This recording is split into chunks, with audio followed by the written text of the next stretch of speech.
मुंबईत दुबार मतदान, राज ठाकरे आक्रमक। राज्यातील 29 महापालिका निवडणुकांची रणधुमाळी आता शिगेला पोहोचली आहे।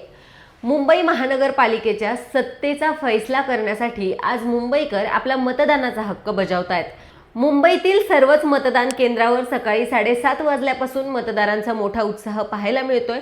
मात्र मतदानाच्या सुरुवातीच्या तासातच दादरमधील वॉर्ड क्रमांक 192 मध्ये मोठा गोंधळ झाल्याचं पाहायला मिळालंय।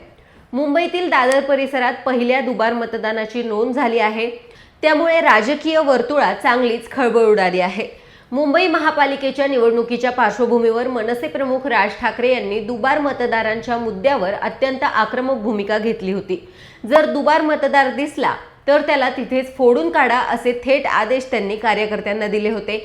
याच पार्श्वभूमीवर आज सकाळपासूनच ठाकरे गटाचे नेते हे मुंबईतील ठिकठिकाणच्या मतदान केंद्रावर तैनात आहेत। त्यातच दादरच्या वॉर्ड क्रमांक 192 मध्ये मनसेचे उमेदवार यशवंत किल्लेदार हे स्वतः मतदान केंद्रावर उपस्थित असताना एका महिलेचे नाव दुबार यादीत असल्याचे समोर आले। मनसे कार्यकर्त्यांनी यावर तात्काळ आक्षेप घेतला। संबंधित महिलेचे आधार कार्ड तपासल्यानंतर आणि तिच्याकडून रीतसर प्रतिज्ञापत्र भरून घेतल्यानंतर तिला मतदान करण्याची परवानगी देण्यात आली। ही निवडणूक आयोगाची गंभीर चूक आहे। मतदार याद्यांचे काम योग्य पद्धतीने झाले नसल्याने हा गोंधळ उडत आहे असा आरोप यशवंत किल्लेदार यांनी यावेळी केलाय।